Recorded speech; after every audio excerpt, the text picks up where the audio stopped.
Today they delivered the blocks, the bottom plate, masonry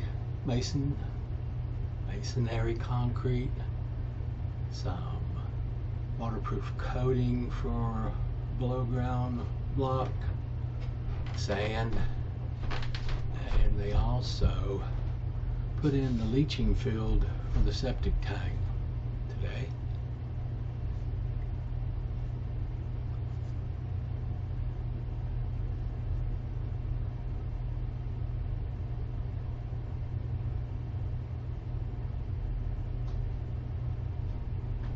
You can see that they distributed the block around the foundations for the masons. Never hurts to be helpful. So there's the house. Left front is the two-car garage.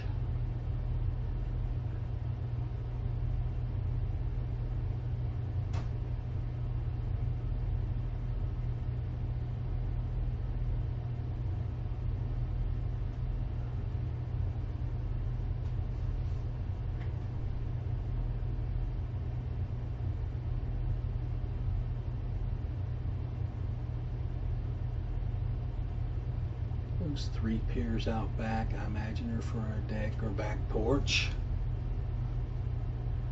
The big pile of dirt's from where they buried the septic tank. You can just barely see the top of the septic tank down in the hole to the right there, center screen now. And then you can see today where they built the leaching field out from that septic tank. That was those white bundles of, looks like popcorn with 4-inch black corrugated pipe inside of it.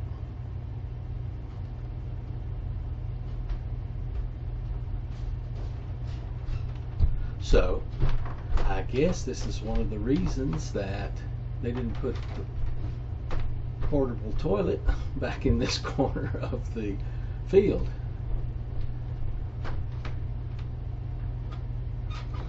You know, this all started out over that darn portable toilet.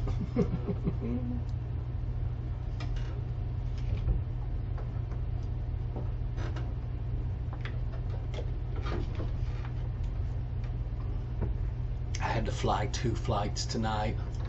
The first video was corrupted. I think I'm turning off the platform, the Mavic Mini, before I turn off the video in the software. It's happened once before.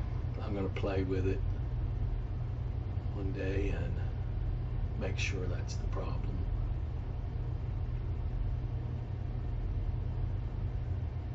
The darn little thing made me do a compass calibration when I went out the second time. Just pops up every now and then and says calibrate compass. Got a little jerking right to left. I think I know what's causing that. I'll work on that. So, getting a little froggy these days. It is fun to fly. So, I think I'll try to fly underneath that arm on the backhoe. Watch out for the limb on the left. Oops. Need to fix the exposure and exposure lock it so it stays something like that, even though it's going to wash out the sky. It doesn't block up the dark. Oops. Up a little lower.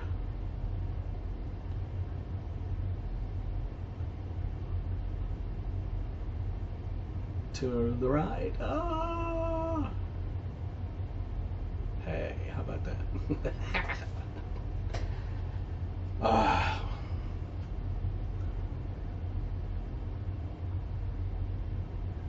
And so, of course, that made me even more froggy.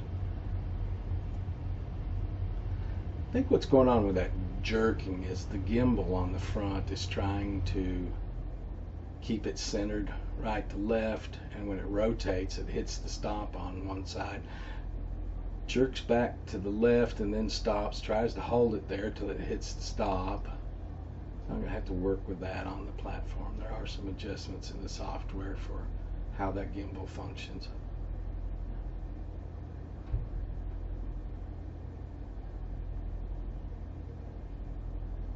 And this was entirely just having fun.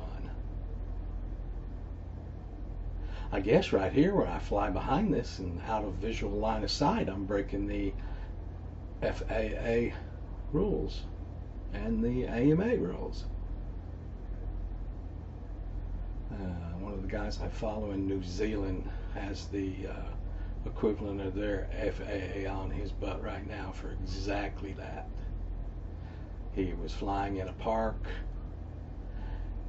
visual line of sight, and he flew behind a tree. Now the tree was only 50 feet away. He was below the trees, which is called a protected flight, but they're really on him. They're trying to find him $10,000 at this moment. They've had 2 or 3 cases with him. What happens when people do these flights, post them on YouTube? In the United States, I think the FAA has a anonymous tip line. All you have to do is go up and say, hey, I saw this guy post this video and he broke this rule. And they don't even have to give their name. The FAA goes up on YouTube, checks out the video, and then sends that person a letter. We got 2 bags of waterproof foundation coating, masonry coating, and then of course there's 20-30 bags there of good old Dixie crystals. No, good old Dixie masonry cement. Right next to it is, you can see the light on the bottom flashing green in the plastic. Right next to it's 2 big bags of sand. And there's some felt covered something back here I have never seen before. I imagine it's some kind of covering for the block before they put the top plate on, or to go on the top plate. I have no idea. It is about as wide as block and only about 3/8 inch thick. Seems to have some kind of metal in it or plastic, fiberglass, something. I have no idea what it is or what's in that box. There's the 2 big bags of sand.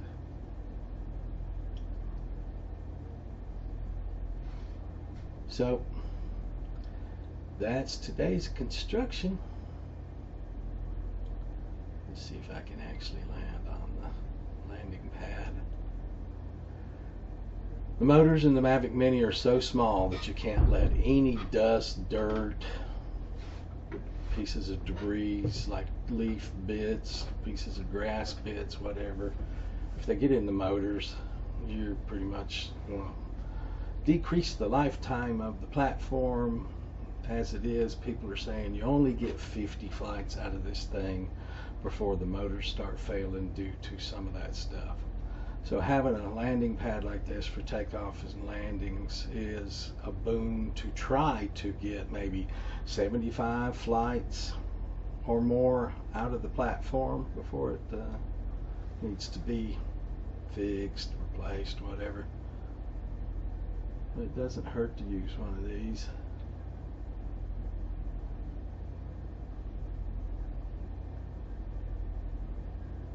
And as it goes into landing mode, it pulls up the gimbal. Thank you.